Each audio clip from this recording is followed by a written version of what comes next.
PM पाठशाला guys. आज हम लेकर आए हैं सोशल इश्यूज का सेकंड पार्ट गाइस, जिसमें कि हम देखेंगे रेस्ट ऑफ द टॉपिक्स और शॉर्ट्स वाले। ये नवंबर की मैगजीन है, ठीक है। विजन आईएएस की मंथली मैगजीन हम प्रिपेयर करने जा रहे हैं। देखो, इसका जो नेक्स्ट टॉपिक है, जो फोर्थ टॉपिक है, वो बात करेगा draft national menstrual hygiene policy 2023 के बारे में। देखो, रिसेंटली लेकर आया, ministry of health and family welfare ने रिलीज करा। इससे पहले ना कुछ फैक्ट का डेटा समझ लो कि क्यों आज हम इस बारे में बात करने जा रहे हैं, क्यों ये पॉलिसी आ रही है, इस बारे में देख लेते हैं। देखो, 78% जो वुमेन 15 से 24 साल की उम्र में है ना, वो हाइजीन मेंस्ट्रुअल प्रोटेक्शन को यूज कर रही है, ठीक है। और 73% रूरल वुमेन है, 90% अर्बन वुमेन है, वो हाइजीनिक मेथड को इस्तेमाल करते हैं जब भी मेंस्ट्रुएशन की साइकिल उनकी चलती है। बिहार में ऐसा देखा जा रहा है कि बिहार में जो परसेंटेज ऑफ गर्ल्स हैं हाइजीनिक मेथड को बहुत कम इस्तेमाल कर रहे हैं, तो एक बहुत बड़ा कंसर्न भी है, क्योंकि हाइजीन मेथड का इस्तेमाल करना जरूरी है। अब मेंस्ट्रुअल हाइजीन पॉलिसी के बारे में कह रहा है कि इस पॉलिसी ने रिकॉग्नाइज किया सबसे पहले क्या, कि मेंस्ट्रुएशन वुमेन की बॉडी का एक नेचुरल बॉडी प्रोसेस है। गर्ल्स में वुमेन को रिप्रोडक्टिव एज के अंदर ये देखा जाता है। लॉन्ग स्टैंडिंग चैलेंजेस भी इससे कुछ रिलेटेड रहे हैं। पहले इस बायोलॉजिकल फिनोमेना को ओवरलुक किया जाता था, जिसकी वजह से गर्ल्स वुमेन पे, फैमिलीज पे इसका नेगेटिव इम्पैक्ट भी देखने को मिलता था। अभी कह रहे हैं इस पॉलिसी का एम पता है क्या है? इस पॉलिसी का एम ये है कि जो भी मेंस्ट्रुएट एक्सपीरियंस कर रही हैं वो सेफ, हेल्दी और स्टिग्मा फ्री होके वो रहें इस पूरे प्रोसेस में। मतलब एक ऐसा लाइफ साइकिल अप्रोच की तरह इसको अडॉप्ट करो, और इसमें इंटायर उस मेंस्ट्रुअल जर्नी के अंदर एक जो यूनिक जो नीड्स हैं एक इंडिविजुअल की, मेनार्की टू मेनोपॉज से लेके उनकी यूनिक नीड को समझा जाए। मेनार्की का मतलब होता है जब आपका पहली बार अक्रेंस हुआ हो मेंस्ट्रुएशन का। मेनोपॉज का मतलब मेंस्ट्रुअल साइकिल का खत्म हो जाना। तो पॉलिसी बेसिकली कुछ स्पेसिफिक फोकस करने का चाहती है एक ऐसे सेक्शन को जो कि अंडर सर्व्ड है, वल्नरेबल पॉपुलेशन है, इक्विटेबल, जिनके पास एक्सेस नहीं है मेंस्ट्रुअल हाइजीन रिसोर्सेस का, ठीक है। तो इसमें पॉलिसी स्ट्रैटेजी में क्या बनाने की कोशिश कर रही है, कि पॉलिसी स्ट्रैटेजी में कह रहा है कि क्या क्या ऐसा करे जिसकी वजह से ये सारी चीज़ें, समस्या जो है वो दूर हो जाए। तो उसके लिए यहाँ पर बात की जा रही है कि सबसे पहले आप क्या करो, एक्सेस दो उनको affordable safe menstrual hygiene products का। फ्री सब्सिडाइज प्रोडक्ट कर दो उनके। आउटरीच रूरल एरियाज में टारगेट करो कि आप पहुंच पाओ उन नेटवर्क्स में। क्वालिटी स्टैंडर्ड बढ़ा दो अपने। Availability of clean and dignified hygiene facilities provide करो होम्स में, एजुकेशनल इंस्टीट्यूशंस में। इसको ये भी बताओ कि डेवलप करो एक ऐसा इम्प्लीमेंट सिस्टम जिसमें इसमें मेंस्ट्रुअल वेस्ट आ रहा है ना, उसको एनवायरमेंट फ्रेंडली मैनर में मैनेज करना भी एक बात है, ठीक है। प्रमोट करो, एजुकेशनल अवेयरनेस चलाओ, कैंपेन चलाओ जहाँ पर आपके मेंस्ट्रुअल हाइजीन के बारे में समझाया जाए। एनजीओज या जितने भी आपके कोलैबोरेशन के साथ एंगेजमेंट हो प्राइवेट सेक्टर्स का हो। और एक बात आपको जान के बड़ी खुशी होगी कि स्पेन ऐसी सिर्फ पहली यूरोपियन कंट्री है जिसने पेड ग्रांट की है menstrual leave to workers among a host of other sexual health rights, ठीक है। अब पीरियड पॉवर्टी क्या होती है ये भी समझ लो। टर्म्स आपको बिल्कुल पता होनी चाहिए, सोशियोलॉजी के स्टूडेंट हो तो बिल्कुल पता होना चाहिए, ठीक है। पीरियड पॉवर्टी का मतलब है कि ऐसा टाइम जहाँ पर आपका इकोनॉमिक वल्नरेबिलिटी बढ़ गई है, वुमेन एंड गर्ल्स फेस कर रही हैं, जिसकी वजह से फाइनेंशियल बर्डन है, और वो मेंस्ट्रुअल सप्लाईज को ले ही नहीं पा रही हैं, हाइजीन प्रोडक्ट्स को यूज़ ही नहीं कर पा रही हैं, पैड्स टैम्पून्स वगैरह का इस्तेमाल ही नहीं कर रही हैं, क्योंकि उनके ऊपर वो बहुत ज़्यादा पेन मेडिकेशन नहीं ले पा रही हैं, कॉस्ट ज़्यादा लगती है, क्योंकि ये सारी प्रॉब्लम्स हैं। अब पॉलिसी स्ट्रैटेजीज में यहाँ पर ये कह रहा है कि रिसर्च करो, मेंस्ट्रुअल हाइजीन मैनेजमेंट को बढ़ाओ। अब नीड क्या है? देखो, नहीं से नीड एक क्रिएट कैसे होती है। अगर पेपर में क्वेश्चन आ जाए कि मेंस्ट्रुअल हेल्थ हाइजीन पॉलिसी लाने की ऐसी क्या आवश्यकता पड़ गई, तो सबसे पहले हमारे लिए क्या ज़रूरी नहीं है health and wellbeing of women? हम एसडीजी गोल्स को नहीं चाहते हैं अचीव करना? क्या हमारा गोल नंबर 5 ये नहीं कहता कि हमें जेंडर डिस्क्रिमिनेशन या डिस्क्रिमिनेशन को हटा के एक जेंडर इक्वालिटी क्रिएट करनी है? तो access to safe and hygiene menstrual products हमें लेकर आने हैं। हमें रिप्रोडक्टिव ट्रैक से वुमेन को बचाना है। हमें उनको एजुकेशन का एक्सेस बढ़ाना है ना। 2014 की रिपोर्ट थी एक एनजीओ की, जिसमें कहा गया ओवर 23 मिलियन ड्रॉप आउट है स्कूल से हर साल निकल के आ रहे हैं। क्यों? क्योंकि वहाँ पर उन्होंने एडुकेट मेंस्ट्रुअल हाइजीन फैसिलिटीज़ को लिया ही नहीं। फिर जेंडर इक्वालिटी की बात भी आती है भाई। वुमेन की डिग्निटी है, उसकी बॉडली इंटीग्रिटी है, सेल्फ एफिकेसी उसकी हम चाहते हैं कि बढ़े। Now what do you mean by self efficacy? जहाँ पर आप किसी व्यक्ति का चाहते हो कि वो अपनी बात को ठीक ढंग से रख पाए, उसका कॉन्फिडेंस बढ़े, उसके लिए आप चाहते हो सेल्फ एफिकेसी हो, उसका पार्टिसिपेशन वर्क एरियाज में बढ़े, तो इस ज़रूरी है कि आप उसको सैनिटरी पैड्स का एक्सेस, मेंस्ट्रुअल लीव प्रोवाइड करो, ऐसे इट इज़ हैपनिंग है ना अभी। इन्वायरमेंट की बात भी हो रही है कि इन्वायरमेंट आपका ऐसा हो कि वुमेन एंड गर्ल जितने भी हैं उनको सस्टेनेबल क्वालिटी प्रोडक्ट्स मिले, डिग्निटी उनको मिले, रिस्पेक्ट मिले उनको, उनकी एंट्री जो टेम्पल्स में, श्राइन्स में जो नहीं की जाती है उस स्पेसिस पे, या किचन से आउट रखा जाता है, वो सब चीज़ों के लिए थोड़ा सा अवेयरनेस की जाए कि भाई तो बायोलॉजिकल प्रोसेस है, उसमें क्यों इतना ज़्यादा वो ये सारी चीज़ों को लेके एक ऐसा सिस्टम क्रिएट कर देना जिसमें इतने सारे डायलेमास हैं, इतनी सारी चीज़ें हैं, तो क्यों इन सब चीज़ों में डालना। अब यहाँ पर देखो, एक सोच ऐसा नहीं कि हमारा देश कुछ कर नहीं रहा है। महाराष्ट्र में स्कीम चलाई जा रही है अश्मिता योजना के नाम से, उड़ान चलाई जा रही है राजस्थान में, खुशी उड़ीसा में, जहाँ पर ये प्रोविजंस बने हुए हैं कि हमें सब्सिडाइज डिस्ट्रीब्यूशन करना है फ्री सैनिटरी नैपकिन्स का एडोलेसेंट गर्ल्स। ठीक है। अब मेंस्ट्रुअल हाइजीन को लेके चैलेंजेस नंबर क्या है? सबसे पहला नंबर का चैलेंज है सोशल स्टिग्मा एंड टैबूज। यानी एक स्टडी में हाईलाइट करा गया, जो मेंस्ट्रुएटिंग वुमेन रिमोट विलेजेस में ना, हिमालयाज में है, वो आज भी सेग्रीगेशन फैसिलिट करती हैं, सेग्रीगेट करती हैं अपने बिलीफ्स को, और मानती हैं कि मेंस्ट्रुअल ब्लड जो है वो बड़ा इम्प्योर है। पॉवर्टी की समस्या, जो पुअर गर्ल्स हैं रूरल एंड रिमोट एरियाज में, वो हाइजीन प्रोडक्ट्स खरीद ही नहीं पाती हैं। वेस्ट मैनेजमेंट बहुत लिमिटेड है। यहाँ पर ईपीजी कहाँ चला जाता है, जो एक्सटेंडेड प्रोड्यूसर रिस्पॉन्सिबिलिटी है वो कहाँ चली जाती है। सैनिटरी पैड या जितने भी सब होते हैं इनको, ये ना जो प्लास्टिक के बने होते हैं, ये नेचुरली बायोडिग्रेडेबल नहीं होते हैं, इसलिए इनके लिए वेस्ट मैनेजमेंट को प्रॉपर करना बहुत ज़्यादा ज़रूरी है। वर्क एनवायरनमेंट इश्यूज होते हैं, वॉशरूम्स का एक्सेस नहीं है, ड्रिंकिंग वाटर जो क्लीन ड्रिंकिंग वाटर है उसका एक्सेस नहीं है। ठीक है, ये सारी प्रॉब्लम्स हैं। तो ओनली 2 स्टेट है जो आपका आज की डेट में, हमारे देश में अंदर 2 ऐसे स्टेट हैं जो मेंस्ट्रुअल लीव देते हैं, केरला, एक बिहार। तो कंक्लूडिंग लाइन में यहाँ पर ये बोल रहा है कि देखो जी, जितने भी रिसेंट ऐसे कुछ क्राइसिस आए हैं, चाहे initiative central and state government के हैं, उसमें यही बोला जा रहा है कि एक्सेस बढ़ाना होगा हाइजीन मेंस्ट्रुअल प्रोडक्ट्स का, और इसके सर्टेन एरिया से लिमिट करके इसको सब जगह देना होगा। ड्राफ्ट करो एक ऐसी पॉलिसी जहाँ पर एक तो डिस्क्रिमिनेशन खत्म हो, मेंस्ट्रुएशन को लेके बैरियर्स, डिस्क्रिमिनेशन सब तरह के खत्म हो। दूसरा, इनके जो प्रोडक्ट्स होते हैं, वेस्ट प्रोडक्ट्स होते हैं, उसको मैनेज करना जरूरी रिस्पॉन्सिबिलिटी है। ठीक है। नेक्स्ट टॉपिक गाइज आपका है सरोगेसी इन इंडिया। देखो न्यूज़ में क्यों रहा, सबसे पहले तो ये समझो। रिसेंटली सुप्रीम कोर्ट ने Arun Muthuvel versus Union of India के केस में क्या बोला, कि प्रोटेक्ट करना है वुमेन्स के राइट को to parenthood and struck down the 2023 amendment of surrogacy rules regulations. ठीक है। इसमें आया मेयर रकितंगसी कुशर, ये कुछ ऐसा टर्म दे रखा है, रेयर कंजेनिटल डिसऑर्डर है, फीमेल के रिप्रोडक्टिव सिस्टम को अफेक्ट करता है। ठीक है। इसमें एक तरह का सिंड्रोम दिया जाता है ताकि एब्सोल्यूट, जो बेसिकली एक सिंड्रोम है, प्रॉब्लम है, जिसमें कि एब्सोल्यूट यूट्रिन फैसिलिटी फैक्टर का इनफर्टिलिटी क्रिएट हो जाती है, व्यक्ति है ना बायोलॉजिकल मदरहुड उसको अटेन करने में सफरिंग आती है, ये सब समस्या आती है। अब मार्च 2023 में गवर्नमेंट ने नोटिफाई किया अमेंडमेंट और बैन कर दिया use of donor gametes.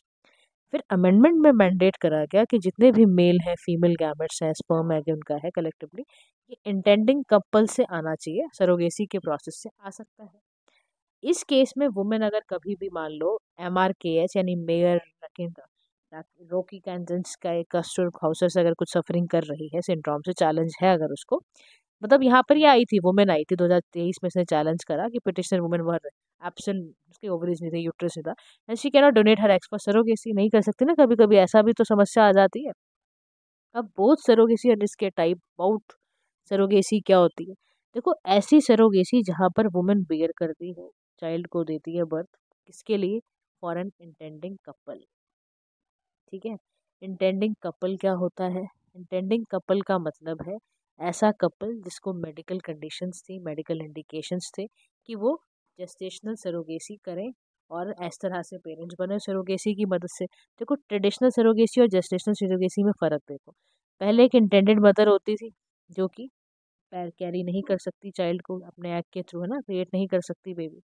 Surrogate mother उसके इंटेंडेड मदर से लेती थी एग्स, ठीक है, और उसके अकॉर्डिंग वो फिर उसको क्रिएट करती थी, है ना, बेबी आता था, not directly related to intended mother but और जेनेटिक ट्रेट फ्रॉम फैमिली उसके आ जाते थे, जेनेटिक ट्रेट फैमिली के मिलते थे।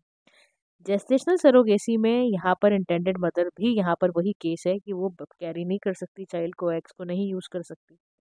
Surrogate mother not related to intended mother, only ovaries the baby to term. तो बेबी यहाँ आ जाता है genetically related to intended mother, लेकिन यहाँ पर गेस्टेशनल कैरियर नहीं होता है। ठीक है। अब गेस्टेशनल जो आपका गेस्टेशनल सरोगेसी है, एक तरह की प्रैक्टिस है जिसमें कि सरोगेट मदर ना बच्चे को कैरी कर रही है इंटेंडिंग कपल के लिए। इम्प्लांट किया गया embryo in her womb and the child is not genetically related to the surrogate mother, याद रखना। टाइप ऑफ सरोगेसी में याद रखना दो तरह के टाइप्स होते हैं, एक अल्ट्रुइस्टिक होती है, एक कमर्शियल होती है। अल्ट्रुइस्टिक सरोगेसी का मतलब है एक ऐसी सरोगेसी जहां पर कोई मॉनेटरी कंपनसेशन सरोगेट मदर को नहीं दिया जाता, कोई मेडिकल एक्सपेंसेस, सिर्फ मेडिकल एक्सपेंसेस और इंश्योरेंस कवर ही दिया जा रहा है उसकी प्रेगनेंसी के दौरान, इसके अलावा कोई मॉनेटरी कंपनसेशन नहीं होता। कमर्शियल सरोगेसी के अंदर एक ऐसी सरोगेसी है जहां पर monetary benefit, reward in cash, kind, ये सब दिया जाता है, एक्सीडिंग भाई आपके मेडिकल एक्सपेंसेस इन सबको तो दे के इसके साथ साथ पैसे भी दिए जाते हैं। हमारी गवर्नमेंट ने सरोगेसी बैन की हुई है फॉरेन नेशनल्स के लिए, 2015 में ही बैन कर दी थी। अब इस केस में समझो सुप्रीम कोर्ट की क्या क्या ऑब्जर्वेशंस रही, बड़ा इंपॉर्टेंट टॉपिक है भाई। Arun Muthumal versus Union of India के केस में क्या ऑब्जर्वेशन रही है, तो सुप्रीम कोर्ट ने कहा stayed the operation of rule 7 of surrogacy to regulation वाले को स्टे करा। उन्होंने बोला कि भाई जो वुमेन सफरिंग कर रही है इस वाली सिंड्रोम से, तो अंडर को surrogacy using a donor act, तो वहां पर एक बात आ गई है। यानी रूल 7 में क्या था, रूल 7 में था surrogacy act ban the use of donor act for the procedure. ठीक है। इस रूल 7 को हटाना पड़ा, क्यों, अगर कोई वुमेन MRKH सिंड्रोम से गुजर रही है तो उसको हमें ये वाला क्लॉज माफ करना पड़ेगा। फिर सुप्रीम कोर्ट ने 2023 के अमेंडमेंट में बोला cannot contradict rule 14A of surrogacy rule 2022, इसलिए स्पेसिफिकली बोला रिकॉग्नाइज एप्स, अगर यूट्रस नहीं है, कोई ऐसी कंडीशन है, मेडिकल सिचुएशन ऐसी है, तो वहां पर आपको फिर जेस्टेशनल सरोगेसी पे जाना ही पड़ेगा। फिर सेंटर ने कहा कि डोनर का egg cannot be done, user सुनर कैनॉट बी डन, तो process surrogacy cannot be availed, है ना। तो फिर जेनेटिकली रिलेटेड क्योंकि कैसे होगा, फिर क्या होगा, तो in this regard supreme Court ने कहा है जेनेटिकली रिलेटेड इंटेंडिंग कपल की तरह ही होगा, क्योंकि हस्बैंड के थ्रू तो गया अल्टीमेटली। फिर कोर्ट ने नोट करते हुए बोला कि जो भी आपने लॉ परमिट कर रहा है जेस्टेशनल सरोगेसी वो वुमेन सेंट्रिक होगा, and the decision to have a surrogate child were entirely based on women's inability to become a mother. इसीलिए कोर्ट ने रिव्यू करते हुए बोला है कि heading that before deciding the matter it must be appropriate medical opinion conditions होनी चाहिए। फिर वो आपके कंसर्न डिस्ट्रिक्ट मेडिकल बोर्ड के पास जाएंगी, वहां पर उसका पूरा चेक होगा, अकॉर्डिंगली अगर MRKH सिंड्रोम निकला तो फिर आप इस तरह से सरोगेसी, जेस्टेशनल सरोगेसी करा सकते हो, डोनर को देकर अपने एक्स को बेसिकली डोनर दे सकता है, यूज करा जा सकता है डोनर एक्स को, और उसके अकॉर्डिंग फिर सरोगेसी कराई जाएगी। ठीक है। अब चैलेंजेस क्या है, देखो देखो सबसे बड़ा चैलेंज क्या होता है, जब भी आप सरोगेसी इकोसिस्टम की तरफ देखते हो ना, उसके रेगुलेशन में सबसे बड़ा चैलेंज पता है क्या आता है, सबसे बड़ा चैलेंज आता है लैक ऑफ रिकोर्स। यानी जो सरोगेट मदर है या जो इंटेंडिंग कपल है are required to obtain certificates of eligibility, पहले तो उनको लेकर आना पड़ेगा।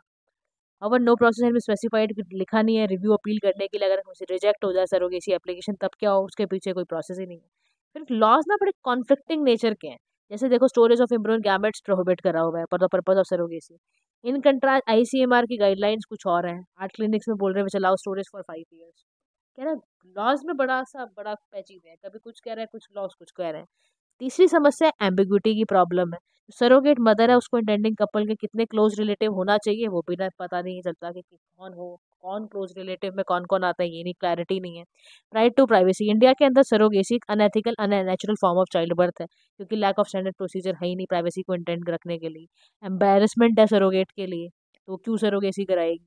फिर क्लैरिटी नहीं है, इनफर्टिलिटी की डेफिनेशन पूरी ठीक से बताई नहीं हुई है, inability to conceive after 5 years of unprotected coitus, तो यहाँ बोल रहा है कि सरोगेसी में ये मीनिंग दे रखा था, लेकिन इस डेफिनेशन से ये कहाँ पता चलता है, कवर ही नहीं हुआ। Inability to carry child for 9 months मान लो कर रहे हैं, मल्टीपल फिब्रॉइड यूट्रस में हो रहे हैं, तब कैसे होगा, कपल फिर भी नहीं बियर कर पा रहा चाइल्ड को, तब ऐसे केस में क्या करें। फिर इससे जुड़ी कुछ 3 टर्म्स हैं। एंटीपार्टम का मतलब होता है केयर जब आप प्रेगनेंसी के दौरान दे रहे होते हैं, इंट्रापार्टम मतलब केयर जब लेबर पेन और डिलीवरी के टाइम पे दी जाती है, पोस्टपार्टम मतलब जो केयर दी जाती है चाइल्ड बर्थ होने के बाद मदर को, generally for us up to 6 weeks, तो उसको हम पोस्टपार्टम कहते हैं। अब वे फॉरवर्ड में ऐसा क्या करें कि ये सारा जो इकोसिस्टम है, सिनेरियो जो है वो ठीक हो जाए। तो सबसे पहले ना सोशल स्टिग्मा को नेविगेट करने की बेहद ज़्यादा ज़रूरत है, कि देखो जितनी भी सराउंडिंग हम जानते ही हैं, इनफर्टिलिटी को लेके बहुत स्टिग्मा है ना। एडिशनल एफर्ट करने की ज़रूरत है कि हम लोगों को एसोसिएटेड पार्टी को बोले कि भैया प्राइवेसी मेंटेन रखो और स्टिग्मा से बचो। फिर अवेयरनेस की समस्या क्या हो जाती है, एक्सप्लॉयटेशन सरोगेट मदर्स का बहुत ज़्यादा होता है। उसके लिए वो अवेयर रहे अपने राइट्स को लेके और एसोसिएटेड रिस्क को लेके, वो पहले ही इनको कंसेंट होकर काम करवाओ ना, आप इन्फॉर्म्ड कंसेंट होना चाहिए। एग्जाम्पल के तौर पे कह रहे हैं कि जो सरोगेट मदर है उनको रेल इंट्रापार्टम और पोस्टपार्टम कॉम्प्लिकेशंस के बारे में जो फिजिशियन या हॉस्पिटल में जो डॉक्टर है वो उसको डेफिनेटली बताए। फिर क्लैरिटी दो, क्लोज रिलेटिव कौन हो, इनफर्टिलिटी किसको कहते हैं, किसने समय के इनफर्टिलिटी माना जाए। ग्रीवेंस रिड्रेसल का मैकेनिज्म तो बहुत ज़्यादा स्ट्रांग होना यहाँ जरूरी है, क्योंकि सरोगेसी एप्लीकेशन जितनी बार रिजेक्ट होंगी तो परेशानी तो बढ़नी है ना फिर। तो ये इसके पार्ट रहा। अब हम चलते हैं शॉर्ट न्यूज़ के ऊपर भी, जो कि again in this very important. देखो इसमें क्या कह रहा है जल दिवाली के बारे में। तो क्या कह रहा है, Ministry of Housing and Urban Affair ने ना जल दिवाली को लॉन्च करा है, women for water, water for women campaign. Launch किसके अंडर हुआ है, अमृत। अमृत के Atal Mission for Rejuvenation and Urban Transformation, किसके पार्टनरशिप में है ये, NULM, that is National Urban Livelihood Mission. Phase, अब यहाँ पर देखो, यहाँ पर ये क्या कर रहा है, फेज 1 यहाँ पर बता रहा है कि देखो जी, यहाँ पर फेज 1 में पार्टिसिपेशन आए सभी स्टेट्स के, यूटीज के, एक्सेप्ट मिजोरम, छत्तीसगढ़, मध्य प्रदेश, राजस्थान, इनको छोड़ के बाकी सब आए। अब यहाँ कह रहे हैं कैंपेन का एम क्या था, इनका एम ये था कि हमें वुमेन को इंक्लूड करना है वाटर गवर्नेंस में, वाटर ट्रीटमेंट प्रोसेस में आए इन प्लांट्स के आसपास, ताकि क्या हो, वाटर क्वालिटी जो हो वो बढ़े। वुमेन इन वाटर गवर्नेंस का भी इंक्लूजन था, inclusion of women in water governance. तो providing insight into water quality testing, quality delivery system सबको दिखाया जाए, इंस्टॉल कैसे करना है सारा। वुमेन की बात क्यों कर रहे हैं ये समझ लो, वुमेन का वाटर के अंदर गवर्नेंस के अंदर क्या रोल है ये समझो आप। देखो रिस्पॉन्सिबल होती है वुमेन, कलेक्ट करती है, मैनेज करती है वाटर की नीड्स को, डोमेस्टिक पर्पस के लिए, कुकिंग, फूड, ड्रिंकिंग के लिए करती है ना, करती है। सेकंड है hygiene, good sanitary condition, cholera वगैरह से बचाएगी वुमेन। ट्रेडिशनल नॉलेज अगर उसको होगी वाटर रिसोर्सेज को कैसे रिलायबल कैसे रखना है, तो वो इम्पोर्टेंट है वुमेन के लिए सुनना, इसलिए उसको बुलाया जाता है। अमृत आया था इसीलिए लॉन्च हुआ था आपका। ऊपर 2.0 भी अभी आ रखा है, 2015 में हुआ था 500 सिटी के अंदर, ताकि आपका बेसिक इंफ्रास्ट्रक्चर वाटर सप्लाई का सुधरे। 2.0 में भी यही है आपका कि इसके अंदर कहीं ना कहीं आपके वाटर सप्लाई, फंक्शनल टैप्स, ये सारे सभी हाउस होल्ड्स में काम करते चले जाएं। ठीक है, तो ये हमें याद रखना है। सेकंड आपका जो गाइड्स में रिलेटेड है, gender discrimination in judicial processes. कह रहा है एक स्टडी हुई लंदन स्कूल ऑफ इकोनॉमिक्स में, प्रोफेसर्स ने वहाँ देखा कि डिस्क्रिमिनेशन अगेंस्ट वुमेन पुलिस में, जुडिशल प्रोसेसेस में, हर स्टेज पे देखा जाता है। कह रहा देखो स्टडी से पता चलता है कि जब FIR फाइल की जाती है कन्विक्शन तक के प्रोसेस में, वुमेन केसेस जो होते हैं वो इतने ज़्यादा दिनों तक लैग बिहाइंड किए जाते हैं। सबसे पहले मेन को आगे रखा जाता है कि मेन का कोई केस है तो फटाफट हैंडल करो, वुमेन के केस को पूरा उलझा दिया जाता है। की हाइलाइट्स में क्या बोला, reduce burden for main, man who files a case on behalf of female face fewer burden on inclusion. Women complain, अगर वुमेन कंप्लेन करने जाती है तो एक्सटेंडेड वेट करना पड़ता है वुमेन को, वायलेंस अगेंस्ट अगर वुमेन हुआ है तो रजिस्ट्रेशन FIR कराने में पूरा डिले करके लगाते हैं। फिर कन्विक्शन डिस्पैरिटी है, वुमेन का कंप्लेंट तो सुनते ही बहुत टाइम पैदा करें, कन्विक्शन रेट 5% है फीमेल कंप्लेंट्स का, अगर मेल के उसमें करोगे तो 17.9% मेल का है। मिसयूज नोशंस है, कन्विक्शन डिस्पैरिटी इतनी ज़्यादा है कि वुमेन को ना प्रोटेक्टिव मिसयूज, रेप लॉज वगैरह में किया जाता है। सोशो कल्चरल हाइड्रेंसेस, डाउरी इशू अगर कोई आया, वुमेन कंप्लेंट करने गई तो जो सोसाइटल नॉर्म्स और मैरिज में थ्रेट आ जाएगा उसकी।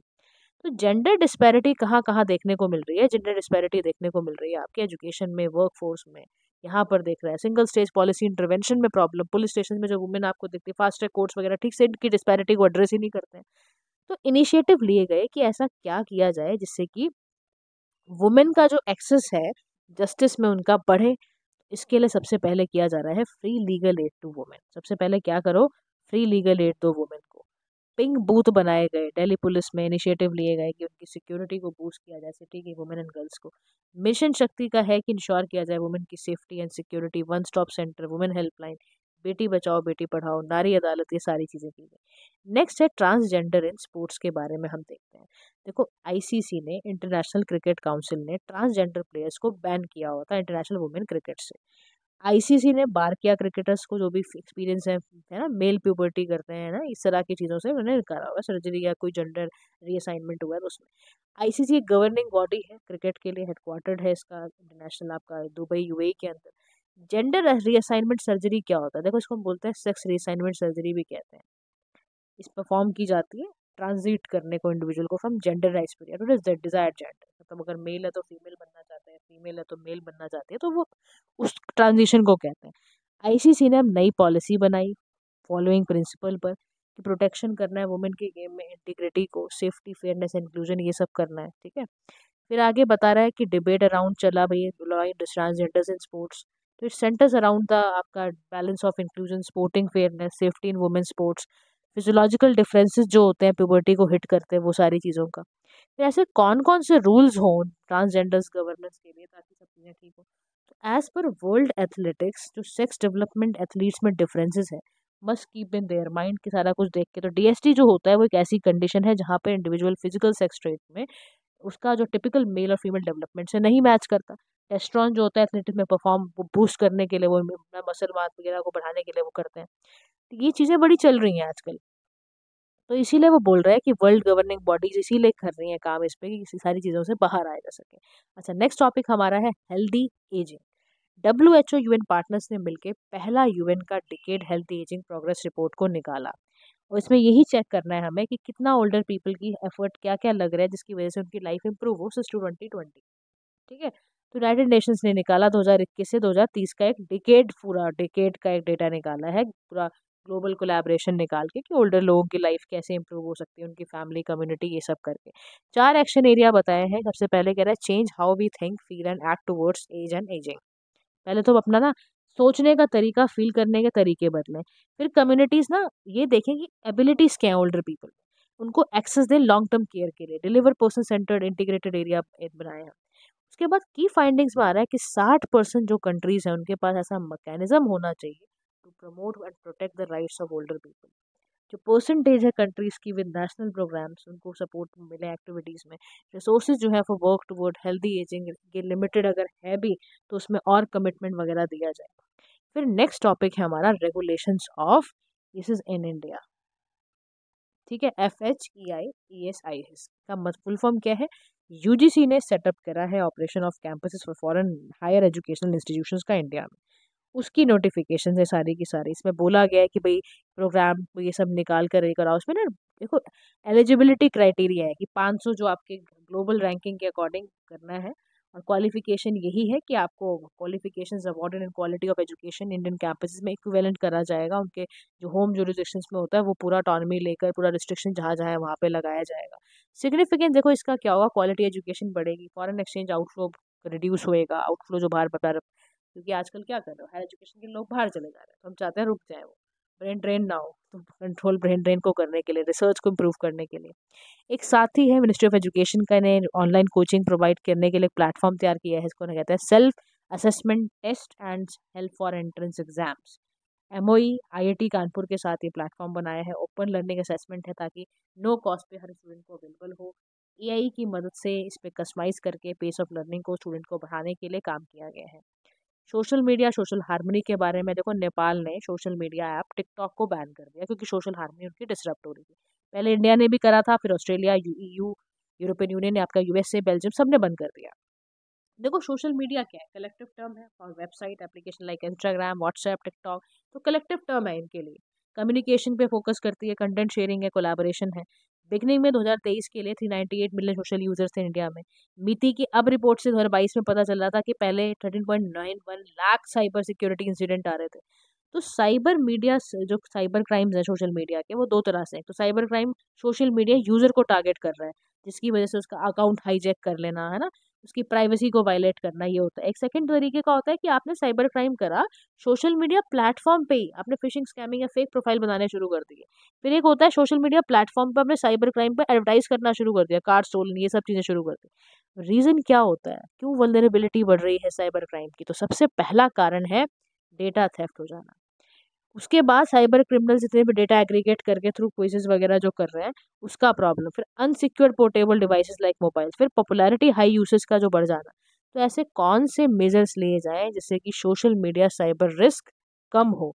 तो आप पहला ऐसा काम कर सकते हो, पहला ऐसा काम ये करो आप कि जितना भी आपका वो सिस्टम है आप रिपोर्ट करो ऐसी चीज़ों को, जब भी आपको नज़र आए ब्लॉक करो, फिल्टर करो कंटेंट, और इस सब को ध्यान में रखो। प्राइवेट इंटरकनेक्ट कनेक्शन को ही यूज़ करो आप। बहुत ज़्यादा जो ऐसे बाहर आप यूज़ करते हो उस वाईफाई का इस्तेमाल मत करो। इनिशिएटिव इंडिया में भी हुए। इंडिया ने online cyber crime reporting portal बनाया है ना, ताकि जो बच्चे हैं वो इस अब्यूज़ मटेरियल से बच जाएं। फिर I4CA हमारा India cyber crime coordination centre है, उसने कॉम्प्रिहेंसिव कोऑर्डिनेटेड मैनर में काम कर रहा है। साइबर स्वच्छता केंद्र है, बॉटनेट क्लीनिंग और मालवेयर एनालिसिस सेंटर के लिए। ये सब तैयार करा जा रहा है। और लास्ट में आपका टॉपिक आज बचा है, उसके बारे में हम डिस्कस कर लेते हैं, that is social media and consumer behaviour. Recent एक रिपोर्ट आती है, मीटा GWI ब्यूटी रिपोर्ट 2023, इसमें हाईलाइट करा गया जो फेसबुक और इंस्टाग्राम की रीलें हैं उसकी वजह से इंडियंस जो है 80% इंडियंस ब्यूटी प्रोडक्ट्स परचेज करने में एकदम आतुर हो जाते हैं, इन्फ्लुएंस हो जाते हैं। अब सोशल मीडिया कैसे कंज्यूमर बिहेवियर को इन्फ्लुएंस कर रहा है? सबसे पहली बात, नए नए प्रोडक्ट्स उनको दिखते हैं, मार्केट के सर्वे होते रहते, देखते रहते हैं, रीलों में चेक करते रहते हैं, फटाफट खरीदने लग जाते हैं। फिर कंज्यूमर की प्रेफरेंस बहुत ज़्यादा चेंज होती जा रही है।